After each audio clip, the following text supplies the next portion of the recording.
मोदी जी को प्रधानमंत्री बनाने के लिए जो लोग उसमें सहयोग करेंगे सबका साथ लेंगे। मैं कह रहा हूं जैसे जैसे चुनाव आएगा वैसे ऐसे महागठबंधन बिखरता जाएगा। देख रहे हैं पश्चिम बंगाल में ममता अलग हो गई, पंजाब में अलग हो गया, अब केजरीवाल वो कह रहा है 13 सीटें लड़ेंगे। उधर शिवसेना आदित्य ठाकरे कह रहा है कि ममता शेरनी की तरह लड़ रही है। धीरे धीरे बिखरता जाएगा महागठबंधन और एनडीए और सशक्त और मजबूत होता चला जाएगा। बिहार में राजनीति में उठापटक का दौर चल रहा है कि क्या होने वाला है। इसी बीच आज शाम को दिल्ली में जो है बिहार की परिस्थिति पर भाजपा नेता शीर्ष नेतृत्व तो चर्चा करने वाले हैं। इस पर बात हम करेंगे प्रेम रंजन पटेल से, भाजपा के प्रवक्ता हैं। सम्राट जी की पगड़ी खुल रही है ना? कोई पगड़ी नहीं खुलने वाला है। पगड़ी बंधी हुई है और वो पगड़ी बंधी रहेगी। बिहार में भारतीय जनता पार्टी की सरकार बनानी है। बिना पगड़ी खुले जो है बिहार में सरकार बन जाएगी? एकदम निश्चित तौर पे भारतीय जनता पार्टी की सरकार बननी है। और आगे सबसे पहले तो अभी लोकसभा का चुनाव है। उस लोकसभा के चुनाव में बिहार से 40 की 40 सीटें देनी है। अभूतपूर्व तरीके से मोदी जी को प्रधानमंत्री फिर से बनाना है। आपने स्वीकार कर लिया कि पगड़ी बंधी रहेगी, फिर भी भाजपा की सरकार बिहार में बन रही है। अरे भाई तब कह तो रहे कि भाजपा की सरकार बनेगी और पगड़ी जो बंधी है वो बंधी रहेगी। 2025 में खुलेगी, पहले नहीं खुल रही है। और जब भाजपा की सरकार बन जाएगी तो आपने तो कहा एकदम जो है बन रही है। अभी तो पहले लोकसभा का चुनाव है, पहले लोकसभा का चुनाव हम लोग लड़ेंगे और प्रधानमंत्री मोदी जी को अभूतपूर्व तरीके से बनाना है फिर से। और बिहार से 40 की 40 लोकसभा सीटें उनकी झोली में डालना है। बिहार का जो है से लोगों का जन आकांक्षा का प्रतीक मोदी जी हैं। लोगों को आशाएं मोदी जी से है। लोगों को लगता है कि बिहार का विकास, बिहार की प्रगति, बिहार को आगे ले जाने का काम मोदी जी। लोकसभा चुनाव में कहा जा रहा है कि नीतीश कुमार को साथ लाने के लिए भाजपा ने घुटने टेक दिए हैं नीतीश कुमार। कोई जो ऐसे भारतीय जनता पार्टी दुनिया की सबसे बड़ी पार्टी है। भारतीय जनता पार्टी घुटना टेकती नहीं है, लोगों को घुटना टेकवाने का काम करती है। भारतीय जनता पार्टी बिहार के हित के लिए काम करती है, देश के हित के लिए कार्य करती है। भारतीय जनता पार्टी जब काम करती है तो सत्ता के लिए नहीं, सत्ता ध्येय नहीं होता है, साधन के रूप में इस्तेमाल करते हैं। हम देश की जनता की सेवा करने के लिए रहते हैं और जो उस हित में आएगा वो सब काम करते हैं। प्रेम रंजन जी, कहा जा रहा है राजनीतिक गलियारों में कि 2000 लोकसभा के चुनाव पे आपकी नजर है। बिहार विधानसभा चला भी जाए तो उससे मतलब नहीं है, लोकसभा में आना है। मैंने कहा कि पहले लोकसभा का चुनाव है 24 में, अप्रैल मई में चुनाव होना है और लोकसभा में अभूतपूर्व तरीके से मोदी जी को फिर से प्रधानमंत्री बनाना है। और उसके लिए जो है बिहार से 40 सीटें देनी है।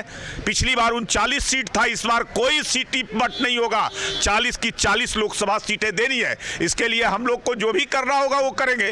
परसों कर्पूरी ठाकुर के जयंती के दिन सम्राट जी ने कहा था कि भाजपा अब अपने कंधे पर नीतीश कुमार को नहीं बैठाएगी, तो गए हैं फिर से सम्राट जी, तो क्या किस कंधे पे बैठाएंगे? ये कंधे का कहाँ सवाल है, यहाँ है पहले जो ऐसे मोदी जी को प्रधानमंत्री अभूतपूर्व तरीके से बनाना।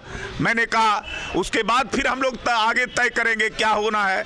लेकिन अभी जो ऐसे लोकसभा चुनाव है, हमारी नजरें लोकसभा के ऊपर है। अकेले लड़ रहे हैं। मैं कह रहा हूं कि लोकसभा पर है और मोदी जी को प्रधानमंत्री बनाने के लिए जो लोग उसमें सहयोग करेंगे सबका साथ लेंगे। मैं कह रहा हूं जैसे जैसे चुनाव आएगा वैसे ऐसे महागठबंधन बिखरता जाएगा। देख रहे हैं पश्चिम बंगाल में ममता अलग हो गई, पंजाब में अलग हो गया, अब केजरीवाल वो कह रहा है 13 सीटें लड़ेंगे। उधर शिवसेना आदित्य ठाकरे कह रहा है कि ममता शेरनी की तरह लड़ रही है। धीरे धीरे बिखरता जाएगा महागठबंधन और एनडीए और सशक्त और मजबूत होता चला जाएगा। प्रेम रंजन जी, भाजपा के शीर्ष नेतृत्व का भी यही ध्येय है कि जो सबसे बेस्ट चेहरा है महागठबंधन में, नीतीश कुमार, जिनके ऊपर कोई दाग नहीं है, उसको महागठबंधन से अलग कर दो, ऐसे ही बिखर जाएगा। महागठबंधन तो बिखर ही रहा है। महागठबंधन में न कोई जो है नीति है, कोई जो है विचारधारा है। अनैतिक तरीके से, अव्यवहारिक तरीके से महागठबंधन बना है, तो उसको तो बिखरना ही था। ये तो पहले से मैं कराऊं, और जैसे जैसे चुनाव नजदीक आता जाएगा सारे दल उससे छोड़ करके अलग होते जाएंगे और एनडीए का दायरा बढ़ता जाएगा, एनडीए आगे बढ़ता जाएगा। राजनीतिक नेता लोग का, राजनीतिक गलियारों से खबर आ रही है कि आप लोग ईडी और सीबीआई से कान पकड़वा के ममता बनर्जी को कहे कि कांग्रेस से यहां से ही करो। देखिए, ये एजेंसियां जो है वो एजेंसियां अपना काम करती रहती है। कोई हमारे सरकार के समय में एजेंसी नहीं बनी हुई है, उसके पहले भी अपना काम किया है। जब लालू जी चारा घोटाले में, उसमें किसकी सरकार थी? देवगौड़ा, गुजराल की सरकार थी, मनमोहन सिंह की सरकार थी। उसी समय उन पर एफआईआर हुआ, चार्जशीट हुआ, जेल में गए। तो ये कोई जो ऐसे नया जो ऐसे काम हो रहा है, जो घोटाला करेगा, गड़बड़ी करेगा, जो जनता के पैसे को लूटेगा, उस पर तो कार्रवाई होगा। मोदी जी की सरकार में उन एजेंसियों को मुक्त कर दिया गया है कि सब घोटालेबाज को पकड़िए, कोई बचे नहीं, किसी पार्टी का हो, कोई कितना बड़ा हो, सबको जो है पकड़िए। अंतिम सवाल, कितनी सीटों पर लड़ेंगे आप और जदयू लोकसभा? ये आने दीजिए, समय पता चलेगा कि क्या होगा।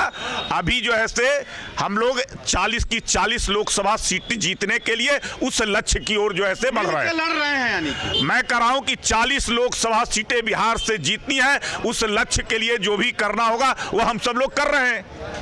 चलिए, कान को प्रेम रंजन पटेल सीधा नहीं, नाक को सीधा नहीं पकड़ के थोड़ा उल्टा पकड़ रहे हैं। कह रहे हैं कि 40 में 40 सीटें जीतेंगे, तो पिछली बार भी तो 39 जीते ही थे मिल के। तो चलिए इसी को मान के चलते हैं कि भाजपा जो है जदयू के साथ मिलकर ही निश्चित तौर पर चुनाव लड़ने जा रही है। दिल्ली में सब कुछ फाइनल हो रहा है और शाम के 4 बजे क्या तस्वीर आती है उस पर भी नजर रहेगी।